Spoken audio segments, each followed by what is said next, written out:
नमस्कार, मैं हूं दीपक चौरसिया। जो कहूंगा सच कहूंगा में आपका स्वागत है। आज हम आपको मिलवाने जा रहे हैं हिंदुस्तान की राजनीति के एक ऐसे जाने पहचाने चेहरे से जिसके नाम और जिसके काम पर किसी को कोई सवाल नहीं है। आप उन्हें पसंद कर सकते हैं, नापसंद कर सकते हैं, लेकिन हिंदुस्तान की राजनीति में कोई भी शख्स उन्हें नजरअंदाज कभी नहीं कर सकता। जी हाँ, गुजरात के मुख्यमंत्री नरेंद्र भाई मोदी हमारे साथ हैं। मोदी जी, आपका बहुत बहुत स्वागत है।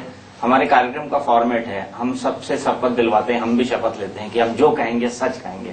तो आप इस कार्यक्रम में मेरा सौभाग्य है कि जिस दिन मैं शासन में आया, जीवन में पहली बार शपथ लेने का सौभाग्य मिला और परमात्मा के शपथ, संविधान के शपथ लिए हैं और तब से हर काम सच्चाई से करने के शपथ लेकर ही शुरू करता हूं।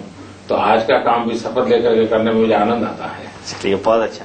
मोदी जी, सबसे बड़ी बात जो गुजरात के लिए हुई है, 7 साल आपने मुख्यमंत्री पद पे पूरे किए, 7 तारीख का ही दिन था और 7 तारीख को ही एक गुजरात को तोहफा मिला नैनो के रूप में।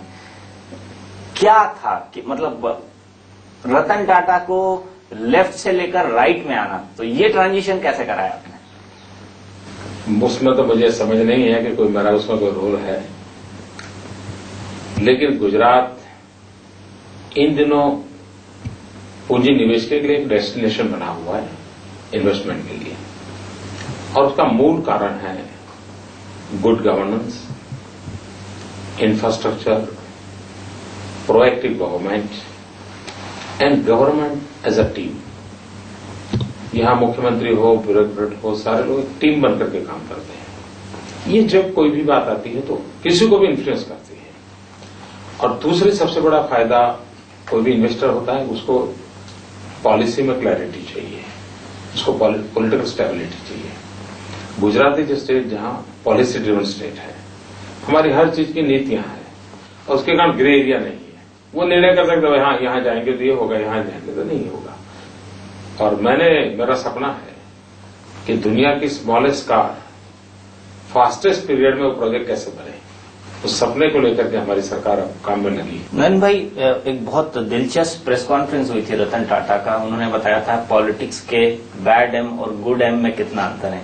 एक उन्होंने ममता जी की बात कही थी, एक उन्होंने मोदी जी की बात कही थी। क्या आपको लगता है कि नैनो और विकास के जिस ग्रोथ की आप बात कर रहे हैं, उससे जो पॉलिटिक्स में आपको लोग एक पर्टिकुलर विचारधारा से जोड़ के, मोदित्व से जोड़ के, हिंदुत्व से जोड़ के, रॉइट से जोड़ के आपकी छवि पूरे देश में पेश की जाती है, आपको लगता है इससे विराम लगेगा उस पर? जो लोग करते हैं वो एक छोटी टोली है और उनका एक वेस्टेड इंटरेस्ट है।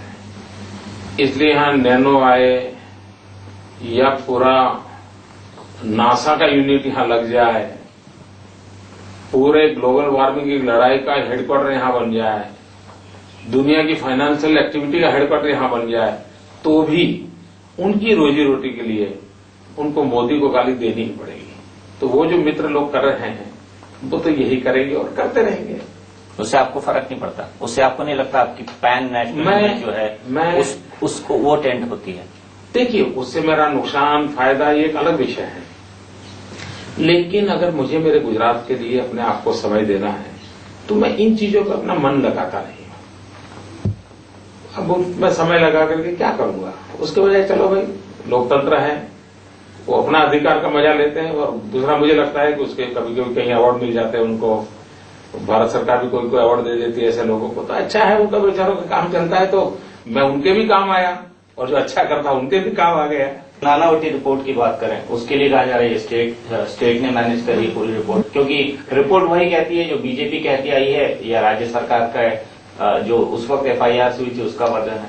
पहली बात यह है कि मान लीजिए हमारे विरोधी जो कहते हैं उनके अनुकूल रिपोर्ट आती है, तो इसका अर्थ ये होगा कि विरोधियों ने जो कहा वो रिपोर्ट बनी, ऐसा अर्थ होगा क्या?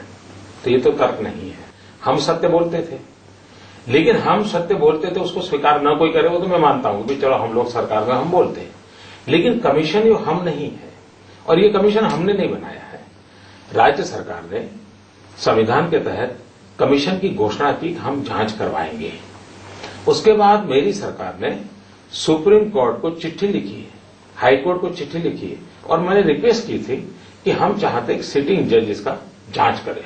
मैं उस वक्त स्टेटस देना चाहता था, लेकिन सुप्रीम कोर्ट और हाई कोर्ट ने कहा भी हम सिटिंग जज को स्पेयर नहीं कर सकते, हम आपको रिटायर्ड जज देंगे। मैंने कहा ठीक भी, आप नाम तय कर दो।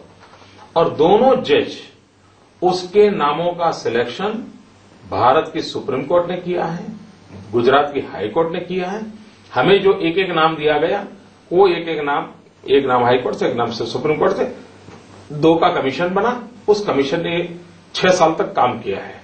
मसलन बात की जाए, एक रेलवे ने भी इंक्वायरी बिठा दी कि एक जस्टिस यूसी बनर्जी की, वो बिल्कुल उल्टी बात कहती है। वो कहती है कि ये साबरमती एक्सप्रेस में आग एक्सीडेंटल लगी, अंदर से लगी, क्योंकि वहां पर जो लोग थे वो खाना वगैरह पका रहे थे। वे कमीशन रेल मंत्री की योजना से बना। रेल मंत्री को हम जानते हैं कौन है, क्या सोचते हैं। लालू यादव जी। हाँ, लालू यादव जी, श्रीमान लालू यादव जी उनके माध्यम से बना, वो भी रातों रात बना। और पहले कमेटी कहा, फिर कमीशन कहा, फिर कमेटी कहा, लेकिन उन्होंने बनाया कौन? जज उन्होंने पसंद किया। मेरे कमीशन के पीछे मुझे जितना खर्चा हुआ है 6 साल में, उससे अनेक गुना खर्चा वहां पर 1.5 साल में कर दिया गया है। इतने सारे रुपए क्यों खर्च किए गए, इतना सारा पर्स क्यों दिया गया, सवाल उठता है। दूसरी बात है, बिहार के चुनाव के पहले उसका जजमेंट है, और पहली बार हुआ कि कोई कमेटी का चीफ प्रेस कॉन्फ्रेंस करके अपना रिपोर्ट दे रहा है। उनका काम था सरकार को दे, सरकार पार्लियामेंट जाए। और ये पहली बार ऐसा हुआ है कि ऐसी कमेटी है जिसको हाई कोर्ट ने खारिज कर दिया है, जिसके रिपोर्ट पर सुप्रीम कोर्ट तक ने स्टे लगाया हुआ है। ऐसी कमेटी को चर्चा में भी लेने योग्य रहती है क्या? Purely political process. और वो क्यों?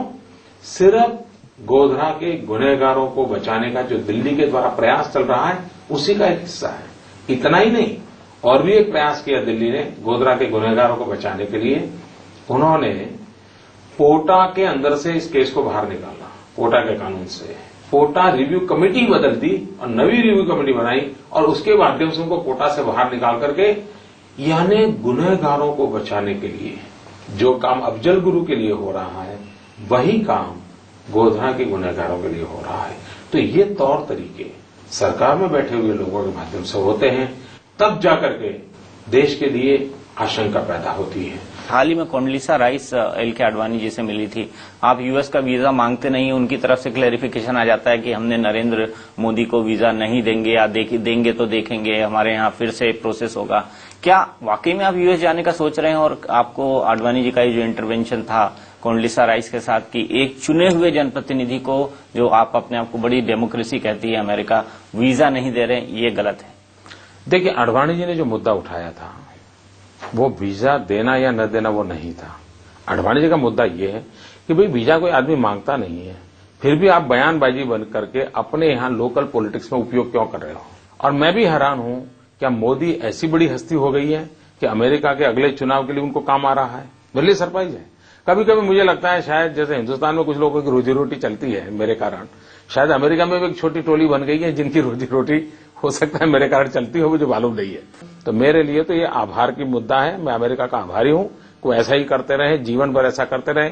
लेकिन मैंने 2005 में कहा था कि अमेरिका ने मेरे साथ क्या किया उसके साथ मुझे कोई लेना देना नहीं, लेकिन मैं ऐसा हिंदुस्तान देखना चाहता हूं कि पूरी अमेरिका मेरे हिंदुस्तान के वीजा लेने के लिए कतार लगा खड़ी रह जाए, ऐसा हिंदुस्तान में देखना चाहता हूं। चलिए आगे उसके बारे में बात करेंगे। क्या वाकई ऐसा हिंदुस्तान आज के राजनीतिक माहौल में संभव है? और ये तभी संभव हो सकता है नरेंद्र भाई जब आप प्राइम मिनिस्टर बने, एक स्टेट के नेता के रूप में अगर आप ये करना चाहें तो। गुजरात के लिए तो लाइन वैसे ही लगी रहती है, मुझे लगता है देश की लगेगी तो हम राष्ट्रीय राजनीति पर भी बात करेंगे।